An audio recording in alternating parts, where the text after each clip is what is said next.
नमस्कार, Rajesh sir classes में आपका स्वागत है। साइंस क्लास 9 चैप्टर 5 जीवन की मौलिक इकाई चैप्टर 5 के अंदर के प्रश्नों का उत्तर। इस वीडियो में आपको पेज संख्या 66, 68, 70 और 73 पर स्थित प्रश्नों का उत्तर प्राप्त होगा। तो देखिए, पेज संख्या 66 पर स्थित पहला प्रश्न, कोशिका की खोज किसने और कैसे की? तो देखिए इस प्रश्न का उत्तर, कोशिका की खोज रॉबर्ट हुक ने की। कोशिका की खोज रॉबर्ट हुक ने की। सन 1665 में रॉबर्ट हुक ने स्वनिर्मित सूक्ष्मदर्शी से कार्क वृक्ष की छाल की पतली काट के अवलोकन पर पाया कि इनमें अनेक छोटे छोटे प्रकोष्ठ हैं। सन 1665 में रॉबर्ट हुक ने स्वनिर्मित अपनी से बनाई हुई सूक्ष्मदर्शी से कार्क, जो वृक्ष की छाल से बनती है, कि पतली काट के अवलोकन प्रेक्षण पर पाया कि इनमें अनेक छोटे छोटे प्रकोष्ठ हैं, खाने हैं, जिसकी संरचना मधुमक्खी के छत्ते जैसी है। जिसकी संरचना कैसी है? मधुमक्खी के छत्ते जैसी होती है। रॉबर्ट हुक ने इन प्रकोष्ठों को कोशिका सेल कहा। रॉबर्ट हुक ने इन प्रकोष्ठों को, जो मधुमक्खी के छत्ते जैसी थी, उसी को सेल कहा। अब देखिए दूसरे प्रश्न का उत्तर। प्रश्न 2, कोशिका को जीवन की संरचनात्मक व क्रियात्मक इकाई क्यों कहते हैं? तो देखिए इस प्रश्न का उत्तर, सभी जीवधारी कोशिकाओं से मिलकर बने होते हैं। यानी पृथ्वी पर स्थित सभी जीवधारी, चाहे वो पेड़ पौधे हों या जीव जंतु हों, कोशिका से बने होते हैं। एक कोशिका की संरचना इस प्रकार होती है कि वह स्वतंत्र रूप से जीवन की सभी मौलिक क्रियाओं को करने में सक्षम होती है। एक कोशिका की संरचना इस प्रकार बनी होती है कि वह स्वतंत्र रूप से जीवन की सभी मौलिक क्रियाओं को करने में सक्षम होती है।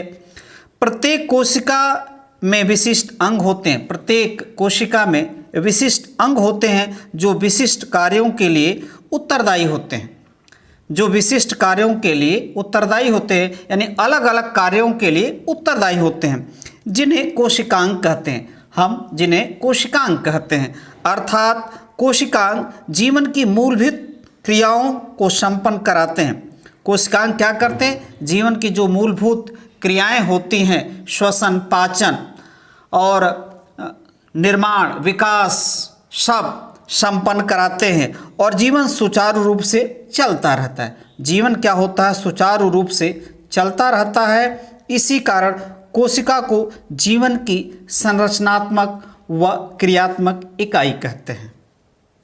पेज 68 पर स्थित पहला प्रश्न, कार्बन डाइऑक्साइड तथा पानी जैसे पदार्थ कोशिका से कैसे अंदर तथा बाहर जाते हैं, इस पर चर्चा करें। तो देखिए इस प्रश्न का उत्तर, कार्बन डाइऑक्साइड कोशिका से विसरण की प्रक्रिया के द्वारा अंदर तथा बाहर जाते आते रहते हैं। विसरण क्या होता है?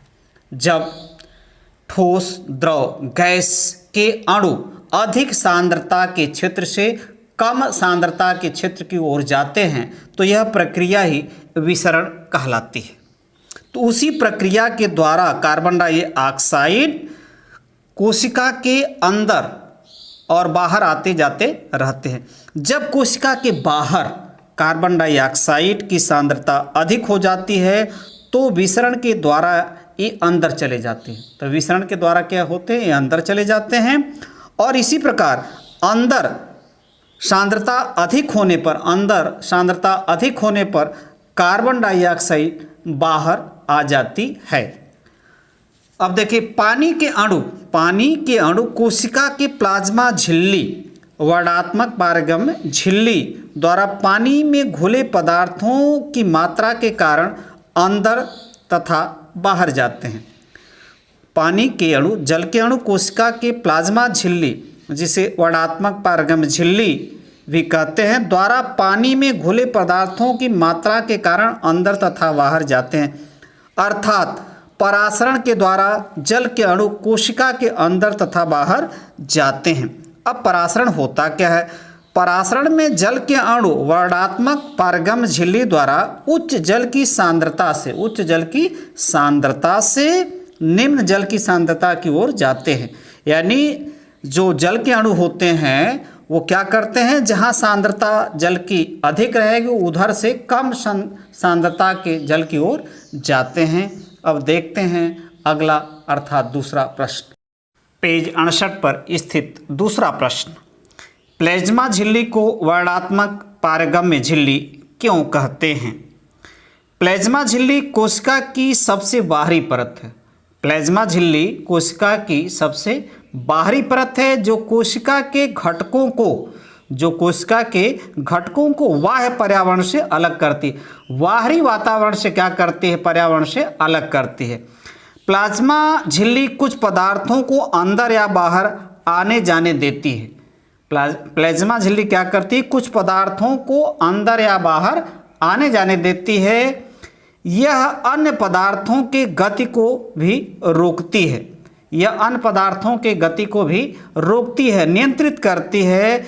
इसलिए प्लाज्मा झिल्ली को वर्णात्मक पारगम्य झिल्ली कहते हैं, क्योंकि जो आवश्यक है उन्हीं को बाहर आने जाने देती है, बाकी को क्या करती है? नियंत्रित करती है अर्थात रोकती है। इसी कारण प्लाज्मा झिल्ली को हम वर्णात्मक पारगम्य झिल्ली कहते हैं। अब चलते हैं पेज संख्या 70 पर स्थित पहले प्रश्न पर। पेज 70 पर स्थित पहला प्रश्न, क्या अब आप निम्नलिखित तालिका में दिए गए रिक्त स्थानों को भर सकते हैं जिससे कि प्रोकैरियोटी तथा यूकैरियोटी कोशिकाओं में अंतर स्पष्ट हो सके? तो प्रोकैरियोटी कोशिका, यूकैरियोटी कोशिका। पहला, आकार प्रायः छोटा, 1 से 10 माइक्रोमीटर, 1 माइक्रोमीटर में होता है 10⁻6 मीटर। आकार प्रायः बड़ा, 5 से 100 माइक्रोमीटर। केंद्रकीय क्षेत्र यहाँ भरना है। केंद्रकीय क्षेत्र सुस्पष्ट, दो चारों ओर से केंद्रकीय झिल्ली से घिरा रहता है। अब यहाँ तीसरा है क्रोमोसोम 1 और क्रोमोसोम 1 से अधिक। चौथा इसमें है और इसमें अधूरा है, तो देखिए क्या भरा जाएगा। तो दूसरे में भरा जाएगा अस्पष्ट केंद्रक क्षेत्र जिसमें केवल क्रोमैटिन पदार्थ होता है। फिर यहाँ खाली है तो इसमें भरा जाएगा, उसे केंद्रकाय कहते हैं। ये क्या है? केंद्रकाय। यहाँ भरा जाएगा, उसे केंद्रकाय कहते हैं।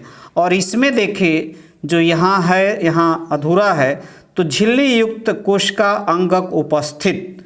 इसमें क्या है? झिल्ली युक्त कोशिका अंगक अनुपस्थित। तो यह है प्रोकैरियोटिक कोशिका और यूकैरियोटिक कोशिका में अस्पष्ट अंतर। ये है अंतर दोनों में है। पेज 73 पर पहला प्रश्न, क्या आप 2 ऐसे अंगकों का नाम बता सकते हैं जिनमें अपना आनुवंशिक पदार्थ होता है? तो पहला अंगक है माइटोकॉन्ड्रिया।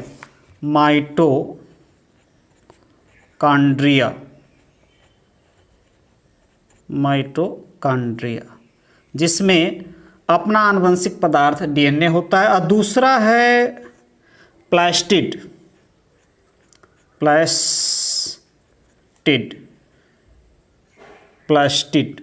तो ये 2 अंगक हैं जिनमें अपना आनुवंशिक पदार्थ होता है। पहला माइटोकॉन्ड्रिया और दूसरा है प्लास्टिड। अब देखते हैं अगला प्रश्न। दूसरा प्रश्न, यदि किसी कोशिका का संगठन किसी भौतिक अथवा रासायनिक प्रभाव के कारण नष्ट हो जाता है तो क्या होगा? तो इसका उत्तर होगा कोशिका संगठन कोई कार्य नहीं करेगा। कोशिका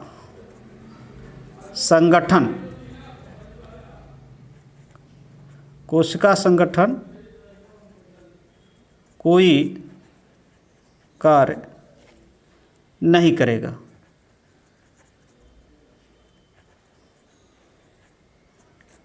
कोशिका संगठन कोई कार्य नहीं करेगा, अर्थात कोशिका मृत हो जाएगी। कोशिका क्या हो जाएगी? अर्थात कोशिका मृत हो जाएगी। करेगी। तीसरा प्रश्न, लाइसोसोम को आत्मघाती थैली क्यों कहते हैं? तो देखिए इस प्रश्न का उत्तर, लाइसोसोम में बहुत शक्तिशाली पाचनकारी एंजाइम होते हैं। लाइसोसोम में क्या होते हैं? बहुत शक्तिशाली पाचनकारी एंजाइम होते हैं जो जटिल पदार्थों को सरल पदार्थों में तोड़ते हैं। जो क्या करते हैं? जटिल पदार्थों को सरल पदार्थों में तोड़ते हैं। जब कोशिका किसी कारणवश क्षतिग्रस्त या मृत हो जाती है तो लाइसोसोम फट जाते हैं। जब कोशिका किसी कारणवश क्षतिग्रस्त या मृत हो जाती है तो लाइसोसोम फट जाते हैं और एंजाइम अपनी ही कोशिकाओं को पाचित कर देते हैं। और एंजाइम क्या करते हैं? अपनी ही कोशिकाओं को पचा देते हैं। इसलिए लाइसोसोम को कोशिका की आत्मघाती थैली कहते हैं। चौथा और अंतिम प्रश्न, कोशिका के अंदर प्रोटीन का संश्लेषण कहाँ होता है?